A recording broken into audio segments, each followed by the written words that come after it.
All right, folks, I think we are finally ready to get this thing on the road. I've been waiting to do this video for quite a while, and glad you've joined me. And I'm going to have to remember to look down here. I'm going to try to get this going as long as possible. Hopefully, I won't have to stop because of the baby crying and everything.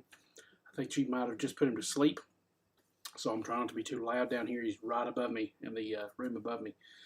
So today we're going to be talking about why I chose the Helix family, the Line 6 Helix family line of modelers, to be my main modeler of choice over all the other modelers that are out there. There are so many choices out there, and they just keep arriving, it seems, daily, of all the different things. And I'm talking about hardware modelers. I'm not talking about plugins. Plugins are a whole nother ballgame. Even though I just recently purchased Line 6 Helix Native, which is technically a plugin, we'll be talking about that as well as part of the family as too of Line 6 products, Helix related specifically. So with that, I'm going to show you kind of my outline today, and I'll probably be editing this as I go so that I can go ahead and have the timestamps ready for everybody. So let me go ahead and get that ready, and we listen to. Okay, good. So we've got the stream is excellent connection. Feel free to leave some comments in the chat. Let's get this thing going. If you have any questions about the Helix, any questions about why you should choose it, we're going to be going over that today. But hopefully I can get through this pretty quickly. So let me just show you what I've got going on the screen here. I think, let's see, main display. I think it's this one right here. Okay, so you should be able to see all this. This is from my Trello board. I use Trello like religiously to get all my ideas in a row and all my ducks in a row and everything. And as a project manager and everything, I've created just about every one of my courses in Trello, except for Texas Blues Guitar, because that was not available at that time, as far as I know. Anyway, anything after that and all these other YouTube videos and things like that, I created in Trello. So if you go to ericbeatty.com/Trello, I think it's Trello. Yeah, /Trello. You can get access to Trello, and it's completely free. Won't cost you a thing, and they've got some fancy bells and whistles and things like that. But the free is more than enough for what I need and for most people. If you have businesses like teams and things like that, you might need Trello Plus or Trello Gold or whatever it's called. But the free version is more than enough for what I need.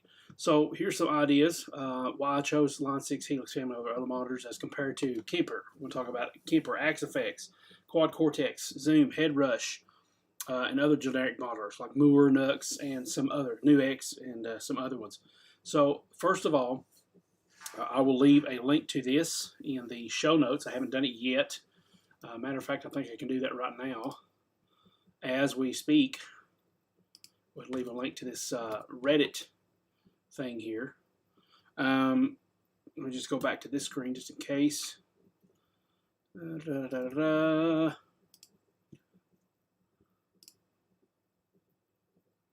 Copy link address, that's what I need.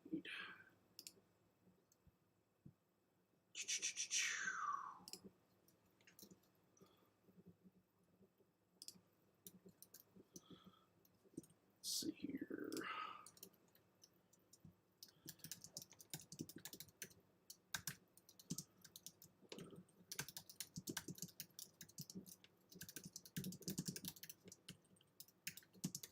Sorry about the typing. Please don't go away. All right, so that's done on that. So anyway, let's going back to what I was doing here. If you'll look at this, I've got a Reddit reply that I've recently joined the Line 6 Helix community Reddit thread, and I'll leave a link to that in the show notes. It should be there in the description box so that you can see exactly what's going on. Some of this I already talked about. I didn't really go by this list I'm about to show you, but I just off the top of my head, some of the things that I was thinking of as to why I chose the Helix, because somebody actually had a question about it, I think. So if we go down here, we're going to kind of talk our way through some of these things, okay? So these are all the points that I plan on going on. We'll get to as many as we can do. If this live stream somehow crashes or I have to stop it early, then I will come back on here and record the other part. Probably not as a live stream, but as an actual video probably when the baby is asleep, and then upload that, because I'd like to get all this done tonight, regardless. All right, so I think we're still good. Let's go back to the chat real quick. Make sure everything's looking good there. Okay, nobody's in the chat, but that's fine. A lot of times I don't have a lot of people in here just yet. So let's go over these. So number one is price factor. Okay, so we started at $12.50. We'll just go ahead and start that. $12.49. Price factor. Number one, we're going to talk about price factor. Okay, so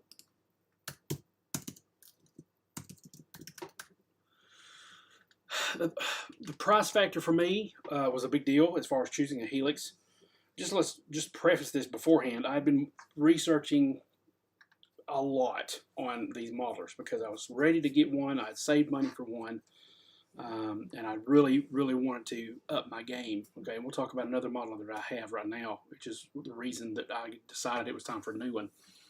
But price factor was a big decision for me. I know with the Axe FX line, this was about the time Quad Cortex was coming out, about the time that I think they had just come out, or it was like they were still fairly new. And a lot of these others were coming out. Headrush was still, maybe a couple years old. Kemper Stage was fairly new. This was last year that I got the Helix. It was last July, so I've had this just over a year old. It was the June of July, and I've had this just over a year old. So the price factor was kind of even almost across the board. If we talk about, let me just get my list up here of other modelers. If we talk about the Kemper, okay, the Kemper toaster oven was probably around $1,700, and that's for the one that doesn't have a power amp in it. So that's $1,700. The Kemper Stage was the same exact price. I was going for the Kemper Stage. I was thinking about getting that one because I wanted a floor modeler. I did not want one where I would have it on my desk. I wanted one where I can use for my feet, so if I wanted to take it live, I wouldn't need another controller or anything like that. I was really interested in that. So Kemper Stage was a contender. Axe FX, for me, it was kind of a contender, but it wasn't, because Axe FX are really pricey. Okay, so for the Axe FX, the rack version, it's over $2,000, maybe like $2,500, and for me, that's just way too much for me, not recouping that much money back going on live shows and things like that. I don't do a lot of live shows, so I know it would make a whole lot of money back on that. They had not come out with the FM9, I don't think. They had the FM3, but they hadn't come out with the FM9, I don't think. I think it was still in production, but even then, and even today, I think it's still like a back order on for a lot of people. And I know I could have got an Axe FX maybe 2. They're up to 3 now, but I could have got an Axe FX 2 maybe used, but it would still have been way up there, and I couldn't guarantee that I would get some kind of warranty or anything with that. So for me, Axe FX was gone just for the price factor alone. Quad Cortex was coming out. It was about $1,600, I think. You got the Zoom. I think it was the G6. I think is what it's called.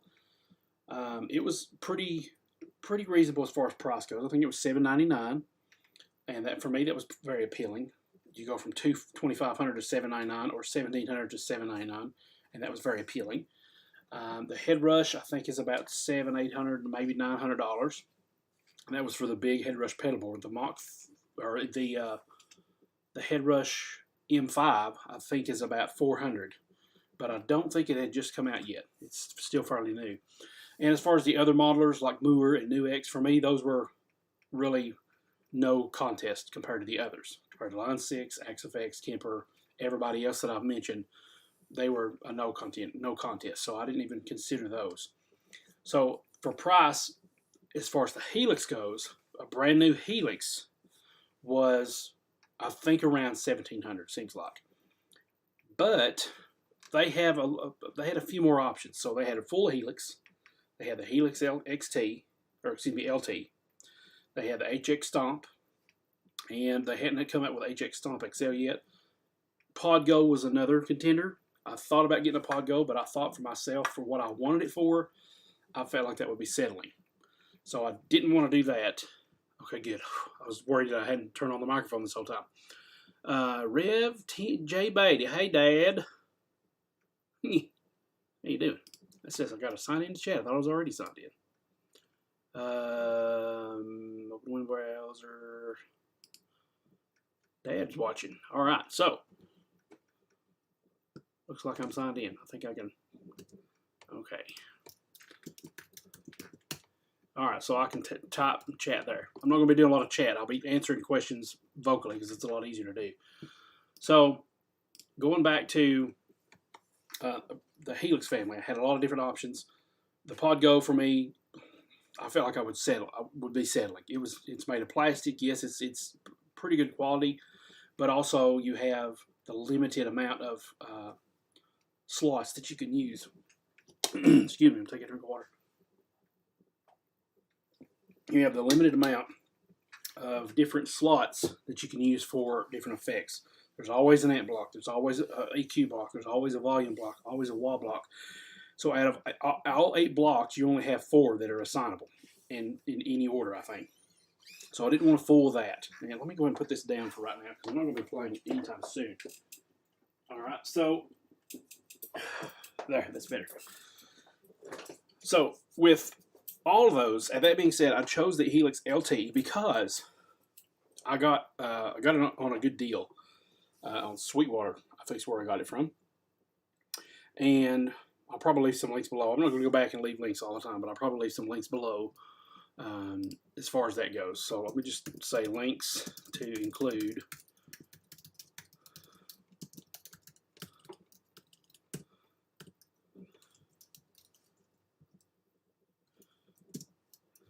Okay, links to include in video. Okay, so that'll help me keep up with that. So what I thought about doing was I just went ahead, I decided I didn't need the full Helix because I didn't need all those ins and outs. I didn't need all the effect sends and returns. I wanted an expression pedal so that I wouldn't have to use the one I've got here at the house. So I wanted that. So that eliminated the HX Stomp. And also the HX Stomp only had 3 foot switches, whereas Helix LT and Helix, the full Helix, has about like 10 or so. I can't remember exactly. Let's see, we got 1, 2, 3, 4, 5, 6, 12 foot switches I can use. So I wouldn't have to be worried about being limited in that way. If I was going to be settling and limited in the Pod Go, then I would be in the HX Stomp as well, because I wouldn't be able to use all the foot switches that I needed to. So that decided me to go ahead and get the Helix LT because I got a good deal, like I said, for I think a B stock, which is like a demo version. Still brand new, still has a warranty with it. I think it had like a 90-day warranty, and I haven't any issues with it pretty much whatsoever. It's only been one little hiccup, and that's no big deal there either. It was, I think, just over $800. So it was in the price range of the Zoom, and it was in the price range of the Headrush. And between all those, I decided, well, I'll just go ahead and get the Helix because I've been researching a lot of videos on it, a lot of websites, forums, and things like that. And that's why I decided to get the Helix as far as price is concerned. There's a lot of other reasons we're about to get into, and I probably already tap danced over some of these. But that is the main reason as far as price, is because it was comparable to other ones, and I just wanted, the stage was probably the biggest other contender that I had. I really liked the layout of it. I really liked how good it looked. But some of these other points I think will go over why I decided not to use the stage. Okay, so now we have, did I do that? Price factor. Okay, so we've already covered basically, well, I'm going to say we are now. Let's see, 21, 30. We're going to be talking about multiple tiers. There's Helix, Helix LT, Helix. There's a Helix Rack. There's a Helix HX Stomp. Now there's an HX Stomp XL. Now there's a Helix Native. That's another reason, so multiple tiers. Another reason that I bought a Helix is because when you get a Helix, you have a massive discount on a Helix Native. And I knew down the line I would probably want to purchase that for any mixing that I do, because I mix my own music and I've done some mixing for other clients and stuff like that, some different audio work. So I knew I'd want to use those plugins because Helix Native doesn't just work on your guitar, it works on anything. It works on vocals. You can use reverbs and delays for vocals, you can use it for drums, you can use different pitch effects and all these other things that you can use. So that was one of the great things that I wanted to do, was get a Helix, because I knew down the line I could use the Native Helix Native discount, which is normally it's $3.99 when you buy a Helix product, which is any of the Helix and any of the HX. It doesn't include Pot Go, but it's the HX and the Helix family as of right now, as far as I know. Then you get the Helix Native for just $99. Okay, so you get all of that power and all of that mini plugins, and they keep updating it for just an extra $100, which to me was totally worth it. I waited a whole year before I decided to get it because I wanted to understand how the Helix works and use it, the actual foot switch and the modeler and everything, before I bought Helix Native. And I decided to go ahead and get it because I just wanted it at that time. Okay, so there was multiple tiers, and that gave me some more options. You know, I wasn't stuck with just a Kemper stage or a toaster. I wasn't stuck with just a Axe FX rack or FM9, FM3. I wasn't stuck with just a Headrush modeler or just a zoom pedal or anything. I liked the family, the family of products that they had, those different tiers that they had, the different levels that you could go ahead and get. And for me, the Helix LT just fits perfectly for me for what I do. I actually used it on my first gig, I don't know, a few months back. It was like a women's conference. I had to do like a little, had to do some guitar effects and things like that, some songs for a local church. And was able to utilize that, had no issues. It was amazing. I really enjoyed the effects and enjoyed the ambience that I could get out of it. It really added to the service, or all the services. So that's the different tiers and things like that. Now, one of the biggest reasons, let's go ahead and put that number in, 2421. And I'm going to put this on my little list here. 2421 is updates and compatibility. Okay, so these are some sub things here, which I'll show you. So we're right here so far, updates and compatibility. We're going to talk about the different issues I had with 11 rack and some issues I had with reamping. Now, I mentioned just a few minutes ago about the other modeler I had, and that is an 11 rack. And I've done some plenty of videos on that here on the channel on the 11 rack. Love the unit. It's an amazing unit. And one of the main reasons I decided to try to go ahead and start looking for another modeler. By the way, I got I got the 11 rack on sale as far from Sweetwater as well. It's not available anymore, new as far as I know, but I got to the expanded pack and everything for only like, I think $199. I mean, when this thing came out, it was like $600, and that wasn't including the expansion pack, which was like 99 bucks.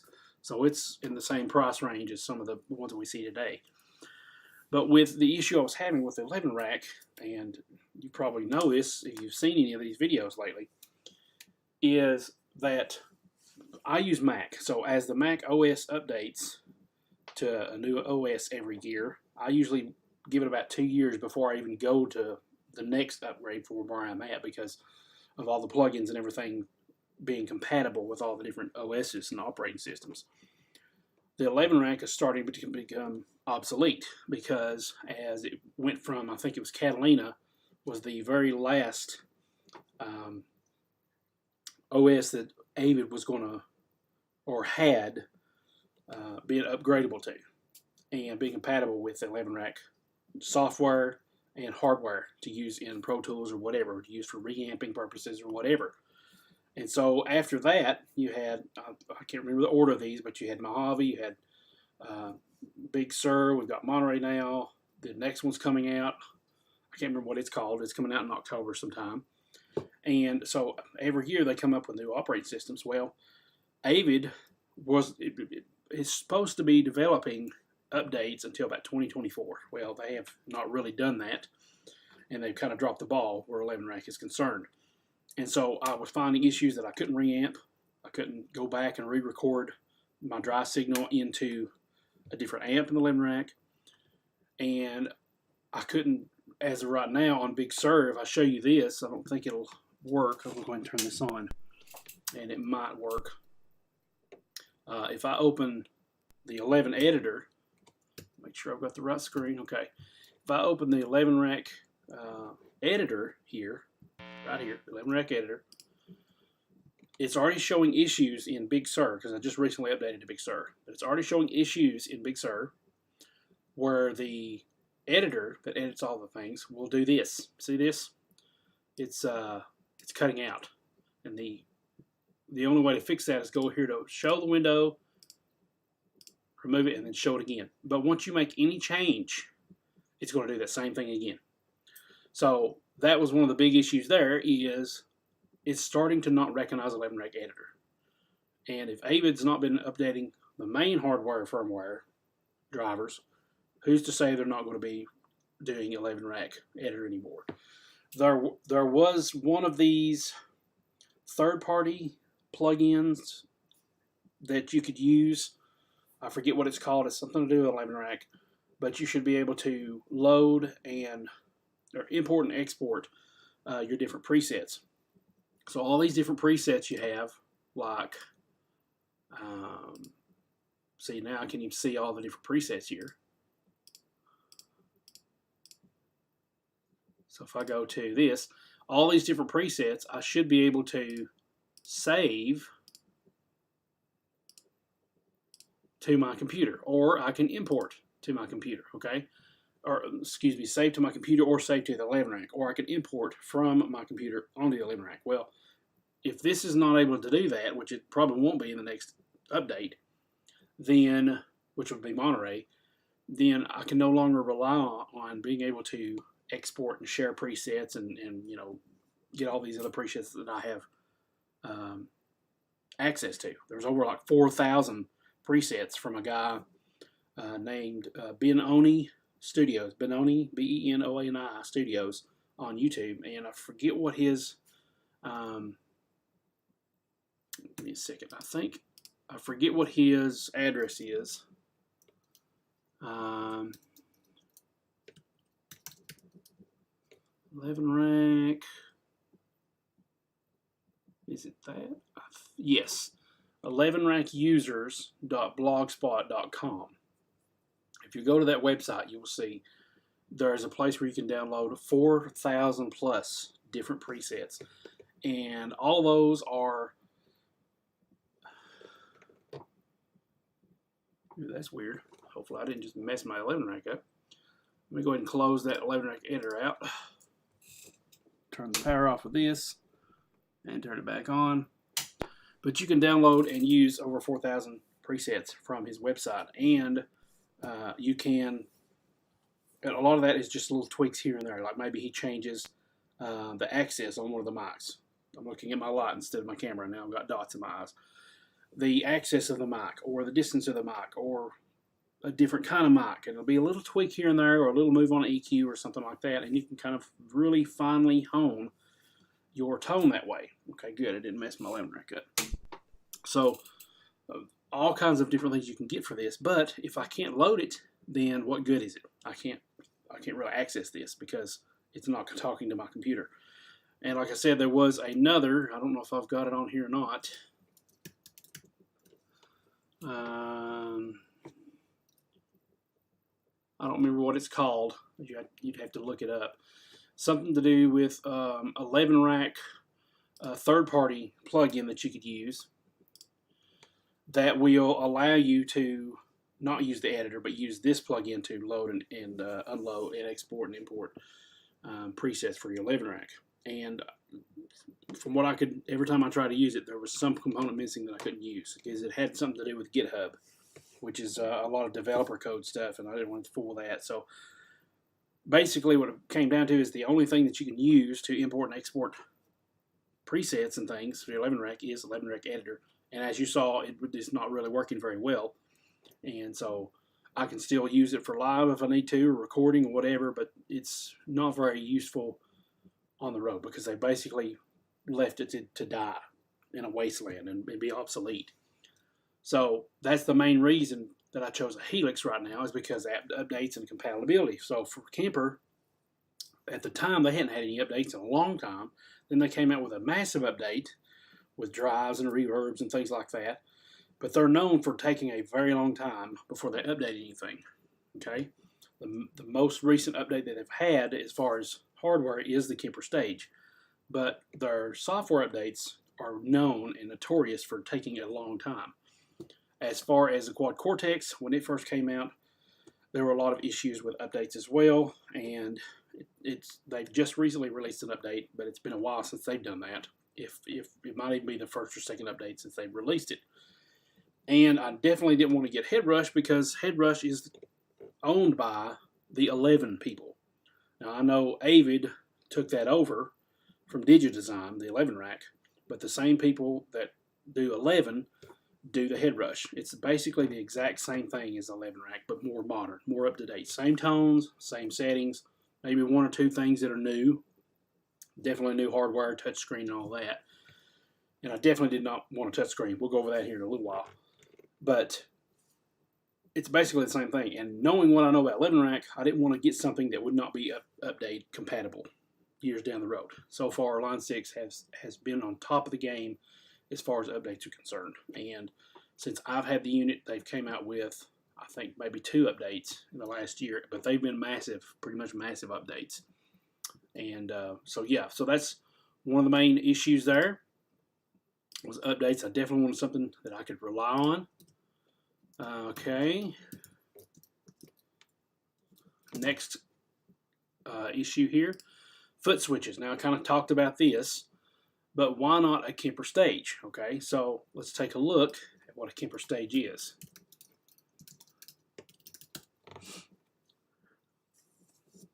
Let me just find, let's see, Kemper stage, browse amplifiers and effects.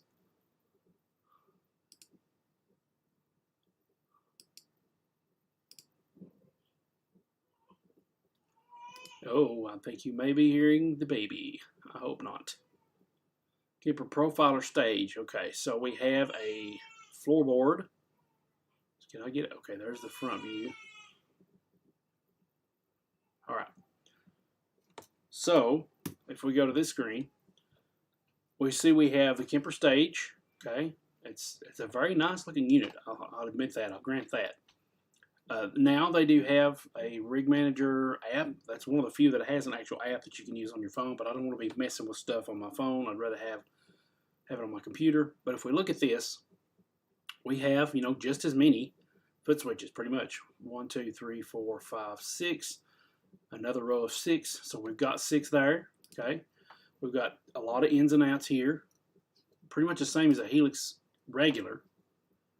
So the Footswitches are there, and the ins and outs are there, and it looks like we have a looper and a tuner up here, a couple more Footswitches. But once again, the profiler for me, it was a big contender. I have to say that it was a big contender. But like I said, the updates were a factor. It was not just one factor. It was many factors. The updates were a factor.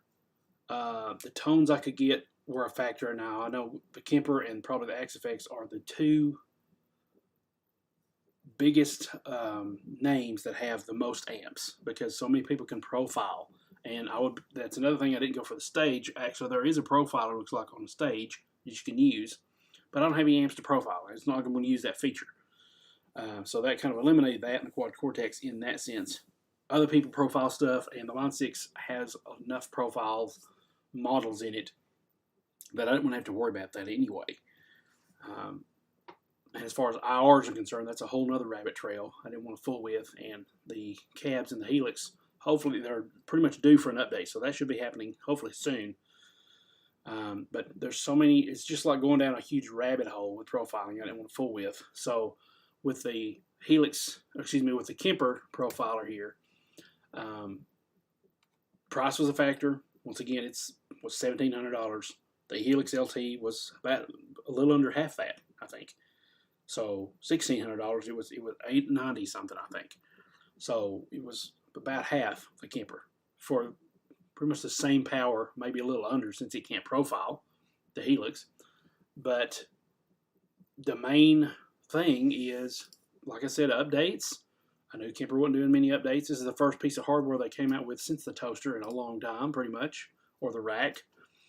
And I also like the interface because this has had the same interface for a long time. So if you look at this, it's got this old, there's nothing really special about this. Whereas if you look at the Helix has the signal chain, and it's a lot easier to see where things are going.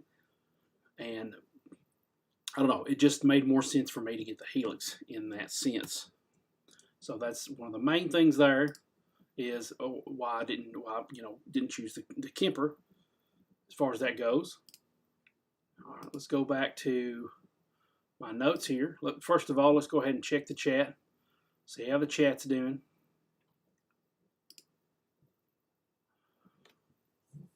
Okay, I don't see anybody else on the chat just yet.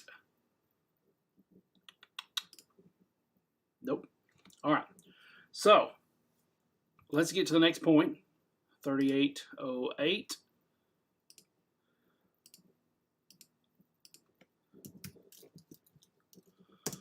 Effects and amps. Okay, so another reason I wanted to choose the Helix is because it is known for a boatload of effects and amps. Okay.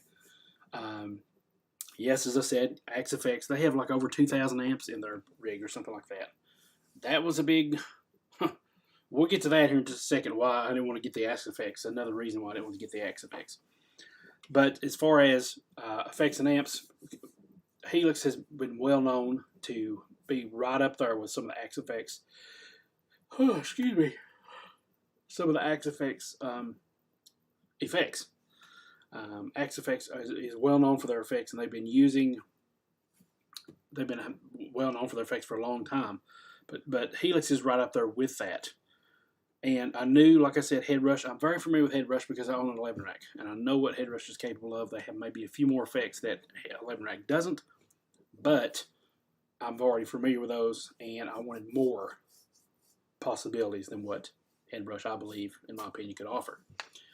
So as far as one of the things that the 11 rack does not have, I know the Headrush may, and that is an octave or a pitch generator. And 11 rack, for some reason, doesn't have that. So I couldn't use an expression pedal as a whammy because it doesn't have that effect. So I wanted something that had those effects that I really wanted. And Helix has filters. It has boatloads of courses. So now I can finally, we'll go to just show you what a little bit of Helix and what it looks like here. Let's just show you some of the stuff that we got. All right, so I'm just going to go to a new preset. And so look at here, we've got distortions out the wazoo. I mean, tons of these. We got some dynamics like the compressors and boosts. Excuse me. Ugh. Different gates, EQs. We have just enough, exactly what you need. I mean, there's not too much and there's not too little. Modulation, we got a lot of these. Some of these are legacy. Okay, so that we even have more legacy effects, which is really cool. We have some that are stereo. Look at that, how much more stereo than are than mono. There's a few more down here. If we go to dynamics, we have legacy dynamics. So this is not all you get. There's a whole nother list of things that are down here in the legacy. Okay, so the delays. I mean, the delays, they just added a bunch of those with the 3.14 or 1.5 update. There's a bucket brigade there that's stereo. That's there too. But there's legacy delays. All right. Okay, so I mean, you got reverbs, you got pitch synths, legacy pitch stuff, you got filters, legacy filters, you got a bunch of different wahs, stereo and mono, and you got, look at the amps. Oh my goodness, the amps are loaded. Okay, you got bass amps. Don't miss that. I didn't know that at first, but you got bass amps as well. You got just the amps, and you got just the preamps, and you got all kinds of cabs here, which are due an update. You can do dual cabs. You can load your own IRs up to like 128, I think. You got your own volume and different things like that. So, I mean, the effects are there. The amps are there. So I was glad I was able to have all that in one unit. And for me, the unit to pick for all that was a Helix, okay? Was a Helix LT. All right, so next, why did I choose a Helix LT over other modelers? Okay, so let's talk about, where am I at? 4213. Why not a touchscreen? Why didn't I want a touchscreen? Well, let's see who has a touchscreen. Quad Cortex has a touchscreen. Headrush has a touchscreen. The Zoom G6 is what I believe it's called. I think it has a touchscreen. With me, I don't want to fool that. I'm not that kind of person who wants to put his finger on there and drag, especially since of some of the demo videos of real people using them, not the company, because the company is going to make it look easy, but the real people using them. Some of them had to multiple push things to get them to work. Sometimes they would try to drag them and it wouldn't work. I did not want to fool with that headache, and just didn't want to fool with it. Now, as far as I know, the Headrush has got a really good touchscreen interface, and maybe the Quad Cortex does as well. I just want knobs, okay? I wanted my knobs to tweak, and I like the fact that the Helix has a little joystick that you can use and move around.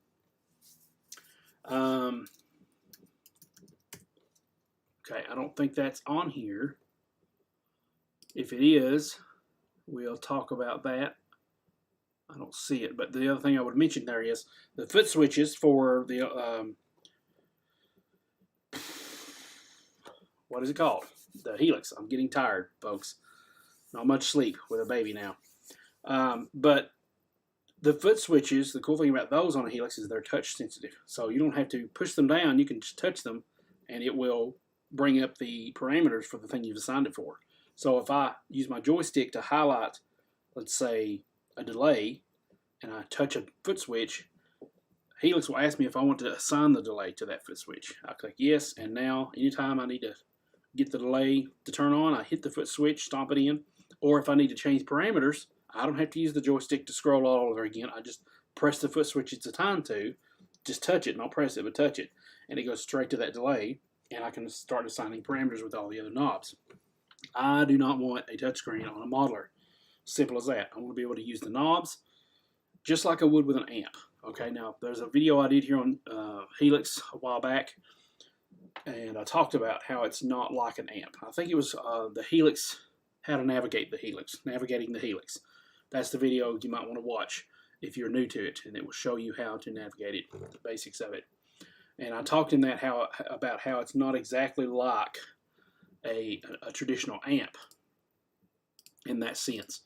But there are some knobs that you can tweak.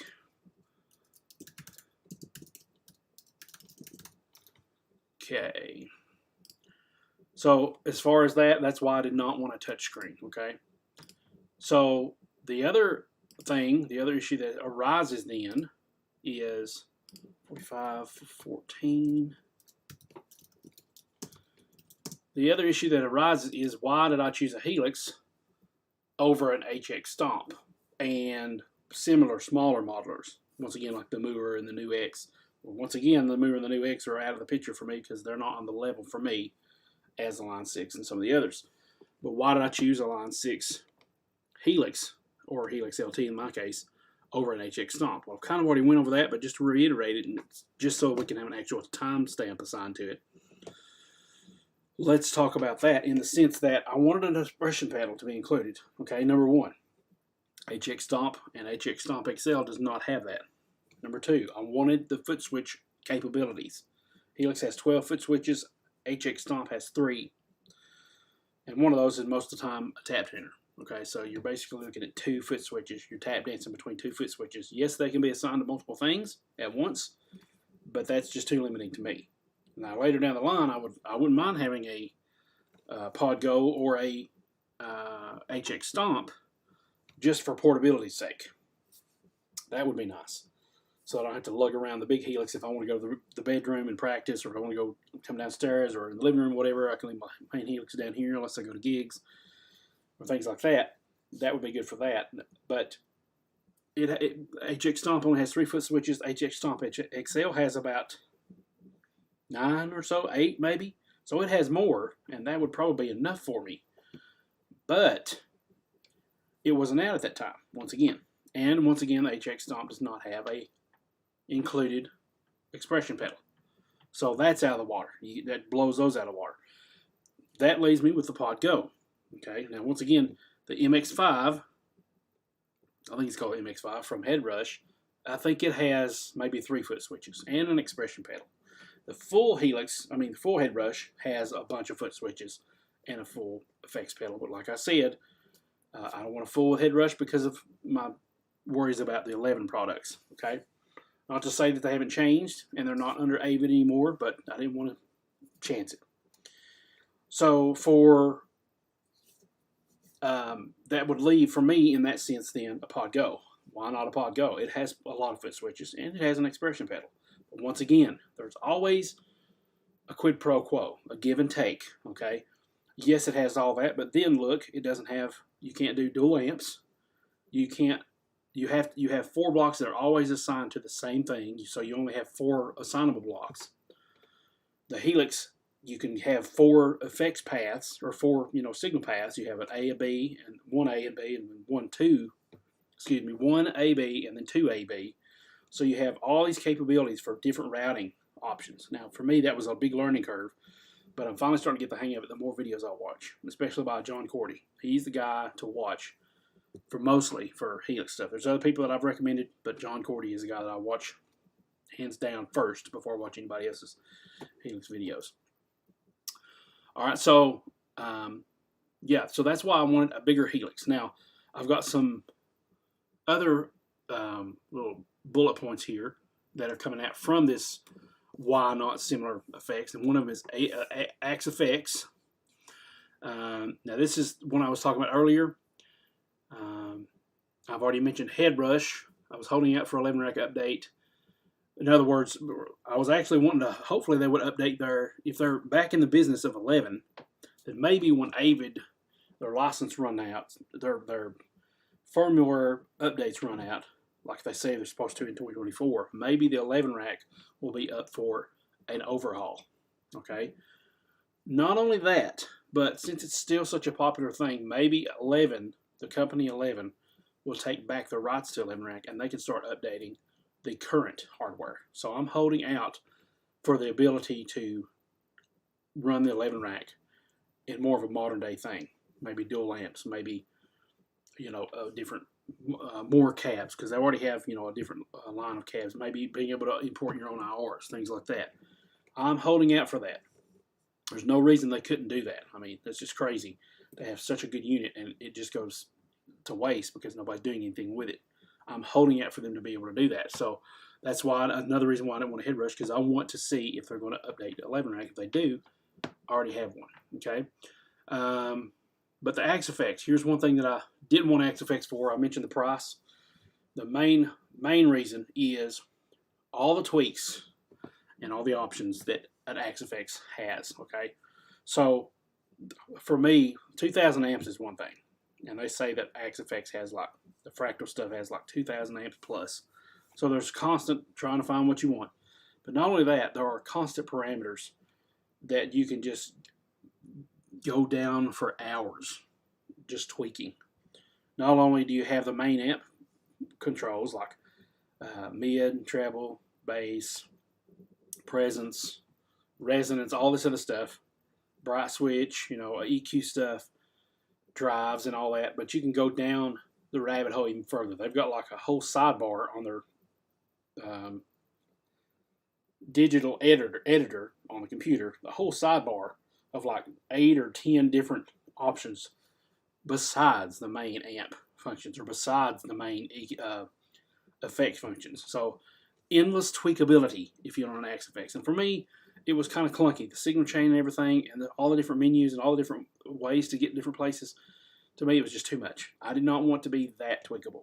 Helix seemed a little bit more in my range. At first when I saw it, it seemed a little overwhelming because of the whole signal routing. I did not understand how that worked and didn't understand how I could ever understand how that worked. But now I'm finally getting the hang of it, like I said.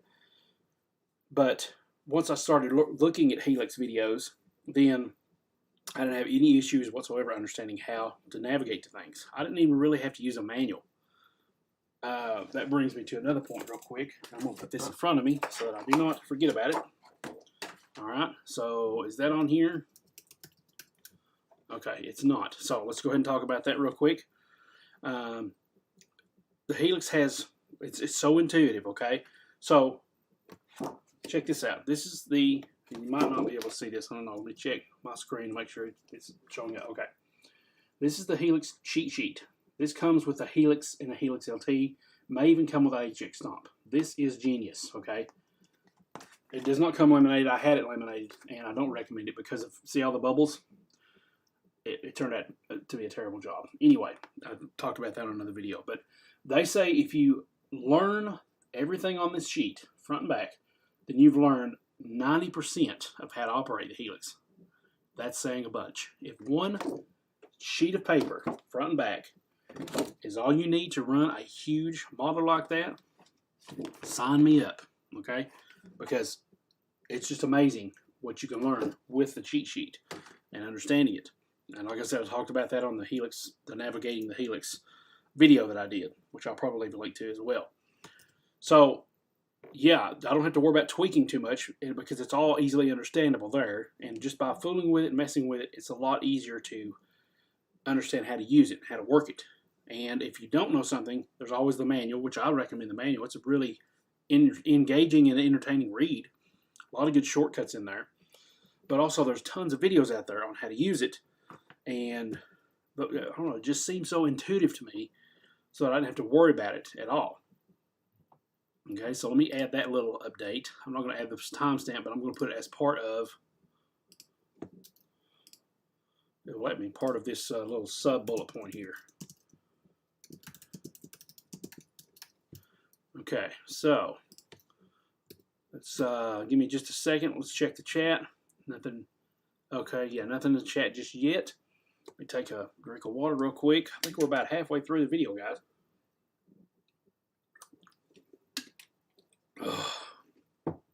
Hope everybody's doing well. It's nice to get back on here. I have not done one of these in forever because of all the baby stuff. Trying to figure out ways to come down here and not have to worry about running upstairs every 5 minutes on a live stream. I know that's definitely not what I want to do. My way behind that and way out of that for me was to just record the video, and if I have an interruption, stop it, go upstairs, address it, come back down another time, start recording again.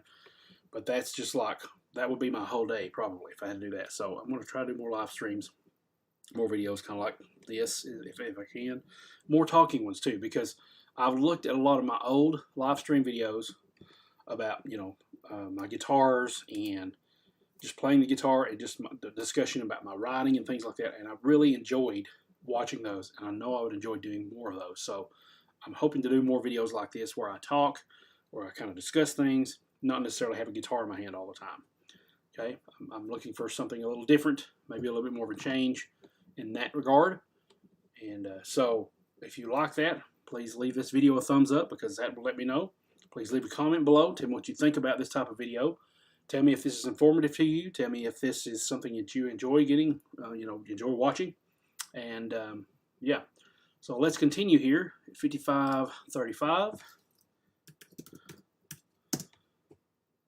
So let's talk about now another reason why I chose to use the Helix and to get the Helix is the community presets and patches. Now, line 6, I'll go ahead and show you my screen here. Line 6 has its own community tab, okay? It's called Custom Tone. Okay, so you can go on there, and by the way, this DL4 Mark II, this is a update of the older pedal, which is an actual legacy effect in the Helix and the Helix Native. So the legacy effects, you'll see a DL4. So if I go back to this, if I go to delays, you see what I'm doing? Yes. If I go to delays, let's see if we can find a DL4. It is in here somewhere, and I think it may just be this digital here, or it might be dynamic, I don't know. But it is in here. Line 6, not in their manual, but I think, well, maybe in their manual. They have a list of all the different amps and what all these amps mean and things like that. But when they put out updates that's not in the manual, then you can find that on their website. And the legacy effects, some of that includes legacy delay, legacy reverb, and it's modeled after that DL4 and the other ones that look similar to it. Okay, so they have custom tone. So you can go here for the Helix line, I can go to Helix LT, Helix Native, and look, if we look at this, this has grown by 1,000 tones, I think, close to it, since I first started with a Helix myself a year ago. So another 1,000 presets have been added, okay? And you can see how many times it's been downloaded. You can see how many times it's been rated. There's a whole 119 ratings saying that this dimed Marshall sounds good. 4-star rating, 110 downloads. There's 5-star ratings saying this open acoustic sounds good. You can type in, you know, let's say I wanted to find Helix and Helix LT, same thing. I wanted to find Marcos Foley. I've got my own Marcos Foley preset that I've done with parameters specifically that he has mentioned in one of my interview videos. You can find that at ericbeatty.com/HelixLT presets, all one word. And so you can find all the presets that I'm creating. So you have, this is in the vein of Andy Timmons, Marcos Foley, 2,800 downloads with 4-star ratings. Okay, so apparently this person has done his homework and knows how to do this. And this is kind of like his idea of what this is, his description. And this was back in 2016. Okay, so since then, a lot of good reviews here with this. And this is the only tone for that. So that's probably worth checking out, okay? Yeah, so that's a pretty cool thing. You can type up Andy Timmons, you can type up Steve Vai, you can type up your favorite guitarist, most likely. Let's just do a kind of a underground guy, I guess, Gus G. Not Gus X, Gus G, not Gus X, Gus G. Let's see if that pulls up. Gus G, okay. Got a couple of those. What about Phil X? Phil X is in here. Okay, so any of these, you know, custom tones you can look for. What about Bumblefoot? Nothing there. On Thal. He has his own presets, by the way. So, okay. What about Jason Sadites? He's got a few. They're free. But he's also got some on the marketplace. And that brings me to another idea. Not idea, but another area that you can go to. If you go to the shop area up here, you can see they have the marketplace right here. Right here. So you go to the marketplace. This is by official Line 6 artists. And, you know, different things like that. They've got their own IRs. Line 6 has their own impulse responses. They have impulse responses, IRs from people like Celestion, maybe On Hammer. I don't remember if On Hammer's on here. Yes, On Hammer's on here. I highly recommend Ron Bumblefoot, right here, Bumblefoot Music. He has Planetary Lockdown. I bought it myself, and it was completely amazing. He also gives you, and this is it right here, trust me, you have like 8 different presets for this price. And if you go in here and click on it, then you have, I'll just go ahead and link to that, you have a video that he'll show you exactly how to use all these presets and how he uses it in the song Planetary Lockdown. So that's pretty cool. So if I go back and add that link here, it's another link to add.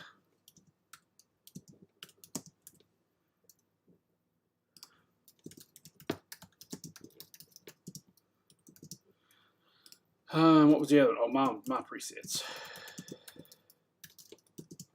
Let me go ahead and add that link. I'm adding these to my notes, and I'll import these later. I'm not adding these right now to the actual live stream notes. Okay. So that's the main thing, is that I like to being able to have a community of people, not just for the presets, okay, but to talk to people about the Helix. And you know, I've just found that community on Reddit. Like I told you, you can go to that link that's now, it is actually now in the live stream show notes. And you can see where it talks about in that Reddit about all these different things, and that actual Reddit link, subreddit, that's what they call it, subreddit, is a Line 6 Helix community. And also Chad Boston, he's got some presets on Marketplace for Line 6, and he's one of the main people that knows his stuff about the Line 6 Helix. He started one of the original fan Line 6 Helix communities on Facebook. And like I said, John Cordy is an amazing Helix user, HX Stomp user, PodGo user, all that stuff. And there's so many areas to go to learn from, and I wanted that as well. And for me, I like the, what's the word? I like the aesthetic of the Line 6 Helix brand and the kind of artists that use Line 6 and the people that represent Line 6. I like that. It really appeals to me. I feel like I'm part of something, and that's a big reason is why I chose the Line 6 Helix as well. And I already told you about the Line 6, or excuse me, the 11 rack presets. There's 4,000 just from one guy for the 11 rack. Well, you just saw there was 8,000 from many people on the Helix community custom tone forum. So tons of options that are available. If you don't know how to build a preset, find one that's a high rating, go download it. Take that Marcos Foley tone, for example, download that, and see if, when you download the preset, see how they've laid it out. See what kind of effects they use, what kind of tweaks they've used, what kind of effects chains. See what the signal routing looks like. All that stuff. And you can learn so much just by looking at other people's presets and the actual presets on the unit itself. They've got 2 folders of factory presets. And there's, I don't know, it looks like 128 per folder, I think. So if you just scroll through all those presets and see how they've done the signal routing, see how why they decided to choose one delay over another delay, or why they decided to put the delay on a different path, or before the amp, or between the amp and the cab, or after the cab. So many different things and so many different options. And having that kind of screen and that layout makes it so much easier to understand how to build a decent quality preset. Okay, just one caveat is that the presets that come with the Line 6 Helix family, they're not the best presets, but you can make your sound amazing. You just have to learn to tweak the parameters to your style. They're more of a generic presets that they've listed. Some of them are pretty good, most of them are not. But once you get a feel for how the tone that you're looking for and the equipment that you're used to using, and you dial that in the Helix, then there's no problem whatsoever. It definitely has the capability to stack up to all these other modelers. Okay. All right, here's another one. I kind of talked about this earlier. See where we're at on the stream. 105. I'll just call it 105 here.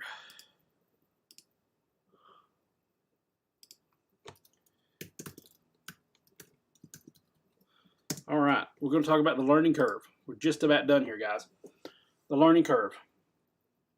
For me, with this cheat sheet, like I said,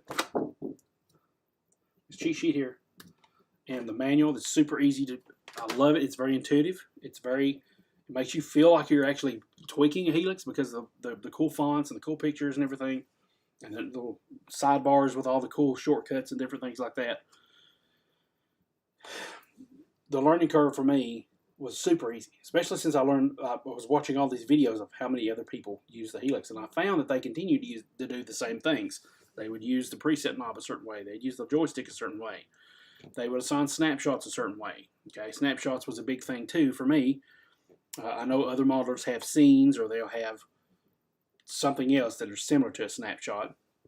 Basically what that is, instead of changing preset banks, you get to pick one preset and you can enable certain effects parameters or certain effects to be bypassed or enabled on one snapshot that you want to be done something different to on another snapshot within that same preset. So certain effects turn on and off, certain effects, let's say you have a little bit of gain on your clean preset, and on your rhythm preset, you've programmed it for just that preset, that snapshot, to increase the gain. And for the lead snapshot, you've programmed it to increase the gain and lower the channel volume, increase the master volume, and enable a distortion overdrive pedal.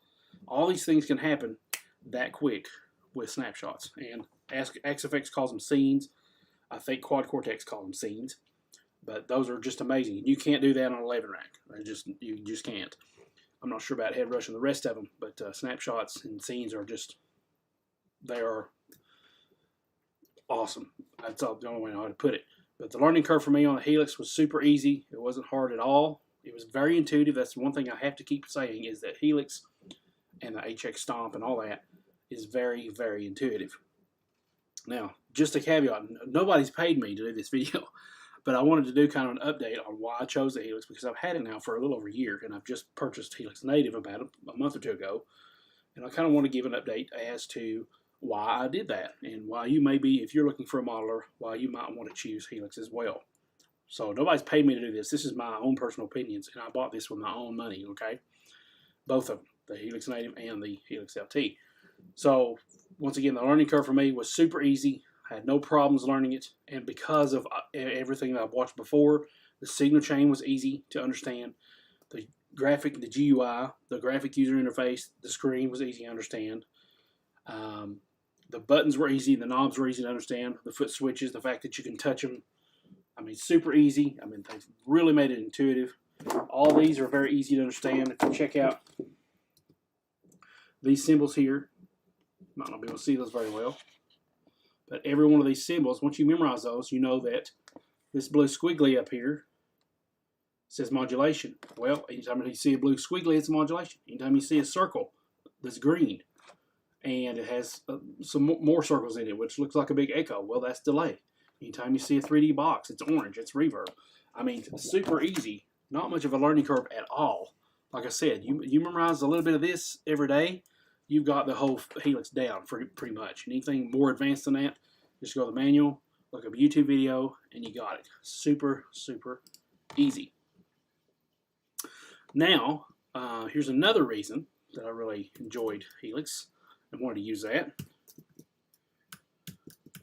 wanted to choose it, is because the HX edit that comes with it. Now, I just showed you the 11-rack editor. It looks pretty cool, pretty easy to understand.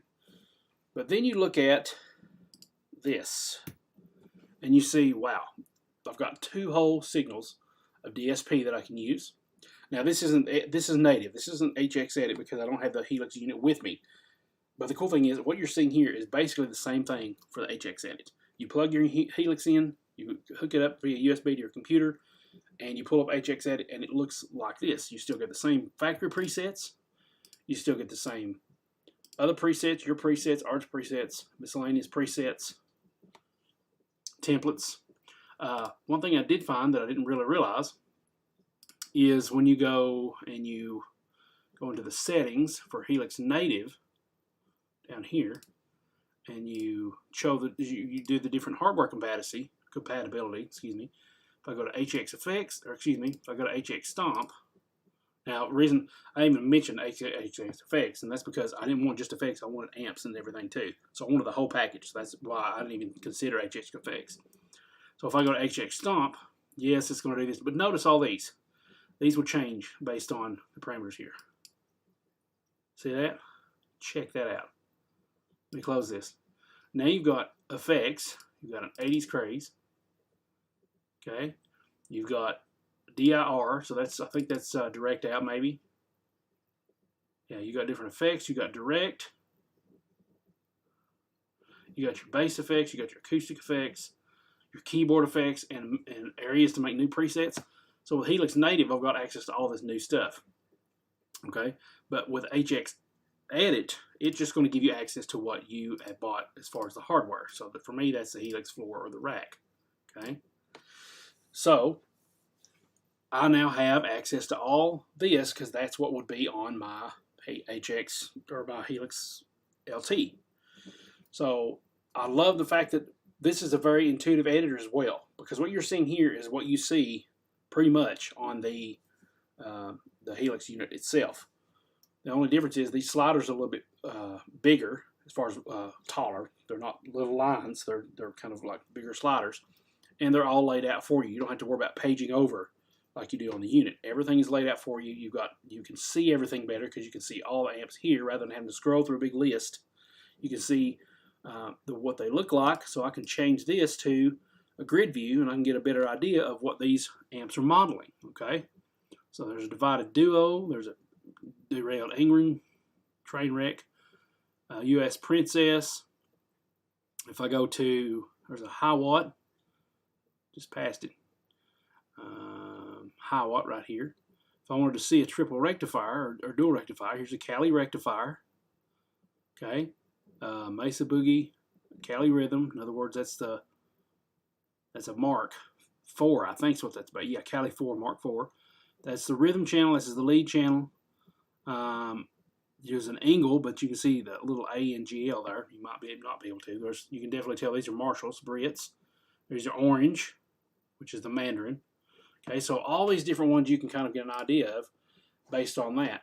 And the same thing goes for EQs and all the other things that you might see. Modulation, all these things, they look like the pedal that they were built after, okay? Right? For example, let's go to the distortion. And a compulsive drive looks just like a full tone compulsive driver. Okay, Super OD looks Super OD, looks just like a Boss DS1. I think that's what that is. No, this is the DS1. DS1. Okay, so all these things are, I mean, really cool that you can look at this and see this as this is what HX edit looks like when you want to edit any of the parameters on the unit from your computer, which means you don't have to bend over all the time and do it on the floor. Now, I do recommend learning how to navigate your Helix, just the unit, because if you're out in a gig, chances are you're not going to have it hooked up to the editor, and you don't have to fool with the mouse and tweaking things like that. You want to be able to do it on the fly on the actual unit. But this is cool that I have this editor here, because that's a big thing for me. Is back then a Kemper, I don't think at the time a Kemper had an editor. Axe FX had an editor. It looked decent. Headrush, I'm not sure if they do or not. Any of the other ones, I'm not sure. Quad Cortex, I don't even know if they have an editor yet. I don't think they do have an editor that you can use on a computer. So for me, this is a big deal. I love how you can drag and drop things. You can put it to a new path. You can put it to the second DSP chain. Whatever you want to do, you can rearrange things, and it's instant. Pretty much wherever you put it's where it's going to be. Now, here's a good example here. They put a delay before the amp, and they put a mod in between the amp and the cab. So why would they do that? So you can actually sit here and look at the effects chain, rearrange some things and say, okay, what would this sound like if I put the mod after the cab? Because if it's before the cab, then it's no longer stereo. It's going to be summed to mono before the cab, if I'm not mistaken. I think it's the way it is, though. Okay, so all these different ways, you ask yourself, why have they done this way? If I go to RevGen Red, they've got two cabs here. Okay, so they're doing a dual cab. If I go to just a PV Panama, a Factory 2, if I go to Chorus Crooner, pretty self-explanatory, just one line. There's a what now? Okay, so this is routing down to path 2, just so I can have more room. Most likely I can use this looper that's not enabled here with I've got a MIDI controller, so most likely I can use the MIDI controller for that. I like this. I didn't notice that before, but there's Flood in Texas, which no doubt is done after Texas Flood by Stevie Ray Vaughan. My guess is this is a Tube Screamer, which it is. It's a Scream 808. This amp is a Plexi Brit, followed by a US double arm, which is a Fender Twin. You've got different cabinets here. These cabinets are mostly paired, I guess, with what these would be. So you've got a little bit of delay here. Transistor tape, 1/16, not much feedback. Okay. This is probably rotary, yes, because Stevie Ray Vaughan used rotary a lot, especially for songs like Cold Shot, and couldn't stand the weather. I think he used it on, maybe. You got just a regular spring reverb. I like this Flood in Texas. I may have to check this out myself. But let's listen to it, see what it sounds like. Let's have a little bit of playing here. Let me go ahead and put that down. Because I'm sure those of you watching this will want to know when this happens. So 1/16/34.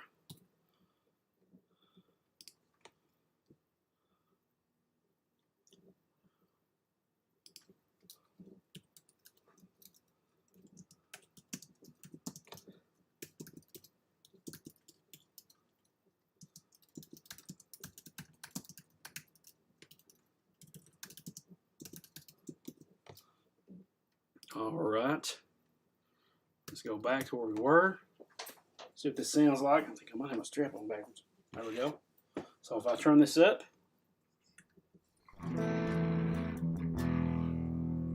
it's clipping a little bit, sounds like.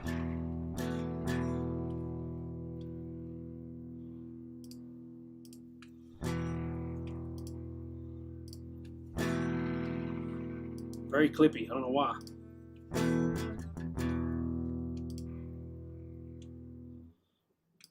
That's a send that's going straight out to, looks like this. For some reason these are redded out. I don't know why.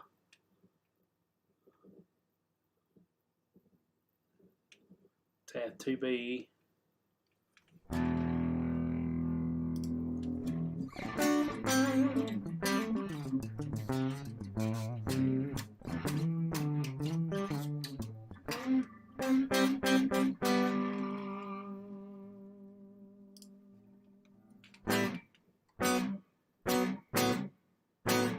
You can hear the spring reverb, but let me make sure this is going through that. There we go. So you can hear the spring reverb. I don't know why it's so grainy sounding. It must be to do with these send things here. I don't know why that's there. No, don't do that. Come back.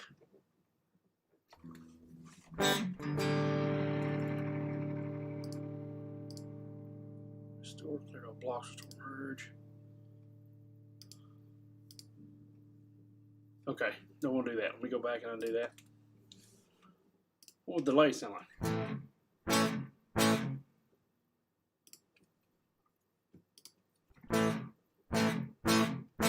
Okay, so it's a very like roomy delay. Once again, I don't know why this looks like it.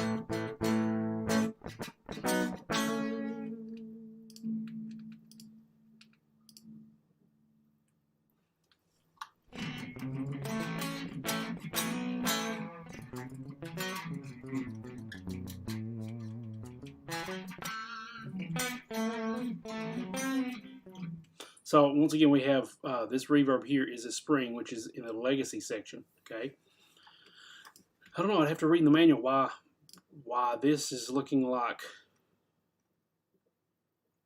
it's a merge path there. It says mixer.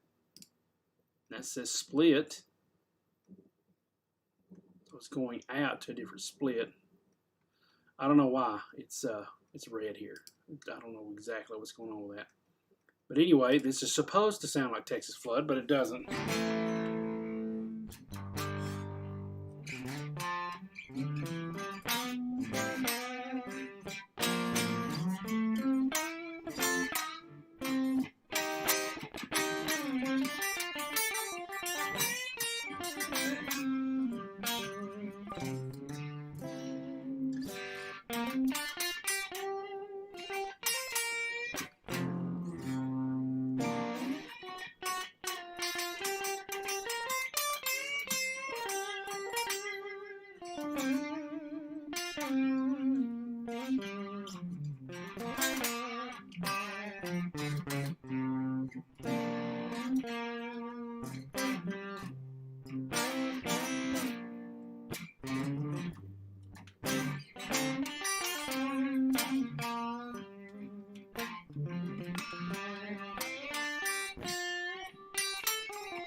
Well, I apologize. It sounds so grainy. I don't know why it does. But I will definitely have to check that out on my actual 4 unit and see what may be different there. Factory 208B Flood in Texas. I will definitely have to check that out. That's pretty cool. So that being said, let's go on to the next point, which we only have a couple left, I think. And then we'll be done. Hope everybody's enjoying the stream so far. Let me go back to, okay, looks like we're still good. How are we on the actual stream itself?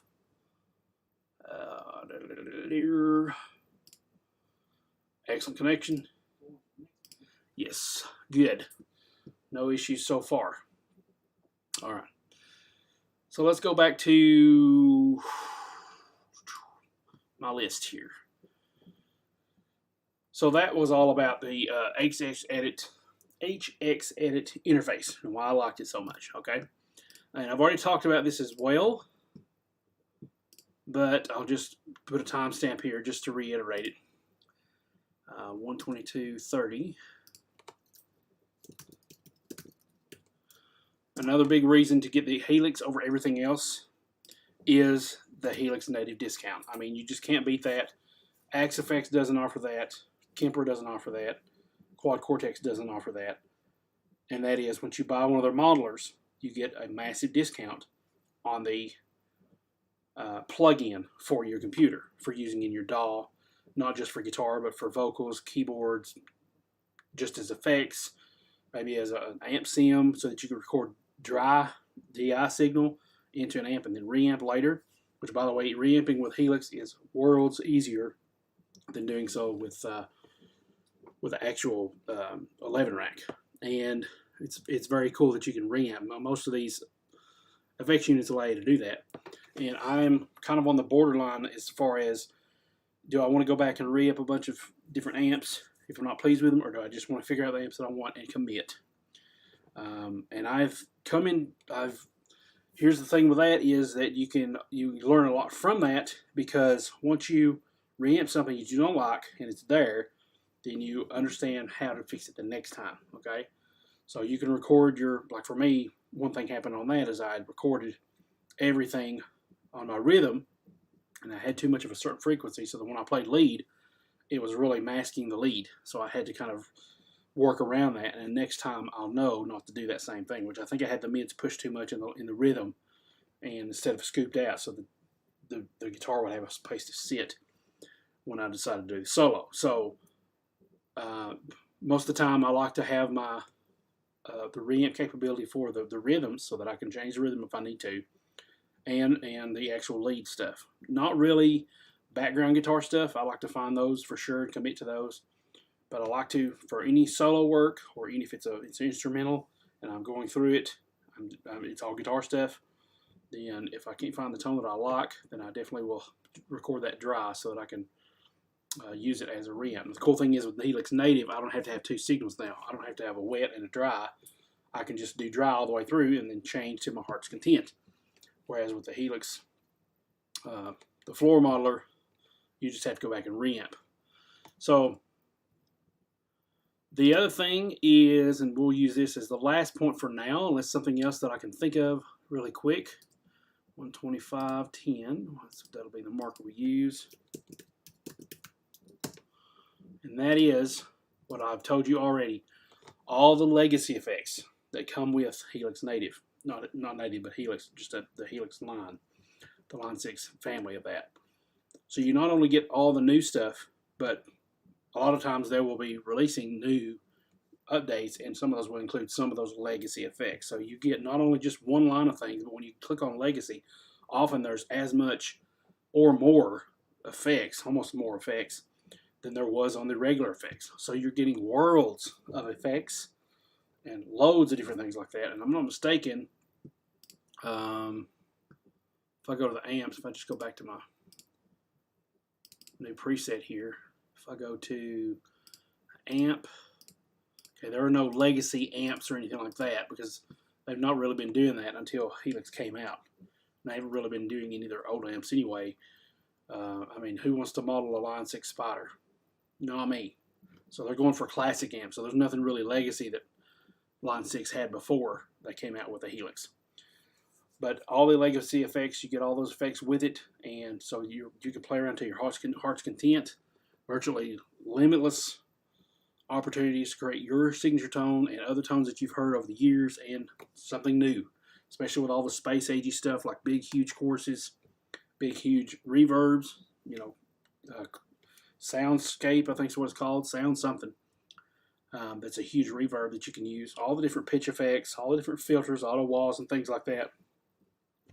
And I don't know, it's just, for me, Helix is the thing. That's why I chose it over all the other modelers, is because for me, after all the research I'd done and everything else, Helix was it for me. And I had to get the big unit mainly because I wanted the control and the capability of having dual amps and multiple cabs and things like that. I wanted to have all that capacity so that I wouldn't have to worry about, if I needed that in a gig situation, I wouldn't have to worry about it. I wanted it to be there. I wanted to basically future-proof. When I bought something, I didn't want to have to worry about it in the future. And for me, yes, I kind of not really regretted, but I kind of stepped back after having it for a year and wondered, should I have gotten the full Helix because of all the ins and outs and sins and effects and all that. But then I got to thinking just today, for most of that stuff, I could probably buy a little cheap mixer, and that will give me my mic, because the Helix LT doesn't have a mic preamp in it, which doesn't bother me because most of the time if I have my own PA system or whatever, or if I go to a place to sing, they'll have their own PA. I can just use their mic. And now that I got Helix Native, any vocals I do, I can tweak it that way on a recording. And if I had a small mixer, I can use multiple sins, multiple effects, returns. I could use that for any mic preamps or any mic XLR cables or anything like that. So anything I need to supplement that with, I can use probably a small mixer instead of having to, okay, let's sell this Helix LT and then go save some more money to get an actual full Helix. No, that's not what I wanted to do. And I determined when I bought the final product, I'd be happy with it, and I am. I'm ecstatic with Helix LT, and I think you will be too. I think you'll be ecstatic with the fact that you can get Helix Native for a huge discount if you got a Helix LT. Now think about this. I only spent, between both of those, I only had to spend the 800, let's just call it I want to say 860, but we'll just go ahead and call it $899. Basically $900 maybe, plus another $100. That gives you about $1,000. Okay, I don't think it cost me that much, but it was close over the long term. So I've got $1,000, and I've got not only a Helix 4 unit, a big one. I've got HX Edit. I can edit on any computer. I've got Helix Native that I can use on, I don't know how many licenses that gives you. I think it's up to 5 maybe computers I can use that on. It may be even unlimited. I don't know. I might be able to use it somewhere else. But I've got all that, and just for cheaper than the actual full floor unit, cheaper than Axe FX, cheaper than Kemper, cheaper than most of the other ones, and for more bang for the buck. So for me, it was a no-brainer to go with Helix and to go with Line 6. So with that, it's been about an hour and a half. I'm going to get off here and say thank you so much for watching. Please click that like button so other people can find this video and maybe make a decision, an informed decision on why they would want to choose a Helix or a HX Stomp or Podgo or anything like that over some of the other modelers. I'm not saying that the other modelers are bad, but I want this video to allow you to make an informed decision, and that you will feel like you're in control and you don't have to be swayed by the marketing tactics of all these different things. For me, it wasn't necessarily the marketing that got me about the Helix. It was the way it looked. It was the way real life people used it. It was how easy it was to use, and it was the massive amount of tones that they got with this unit. So I'm super happy with it. Don't plan on getting rid of it anytime that I can see. But yeah, click that like button. Subscribe if you haven't already. I'm going to probably be doing a few more of these, kind of talking videos. I'd like to, with some guitar maybe in the background. Don't know exactly what the future holds now that I've got a baby. I don't know how often I'll be able to do this or make a lot of videos, but I will get on here whenever I have something good to say, whenever I have something informative, and maybe whenever I have something fun to play on guitar or whatever. So thank you so much for watching. I'm going to go ahead and get off here before I start rambling. God bless, and I will see you guys in the next video, whatever it may be. We'll see you next time, and I hope I'm not forgetting anything. If I am, maybe we'll put it in the show notes. All right, definitely click the links below. They'll give you more information about all this stuff. All right, talk to you later. God bless, and as always, keep creating.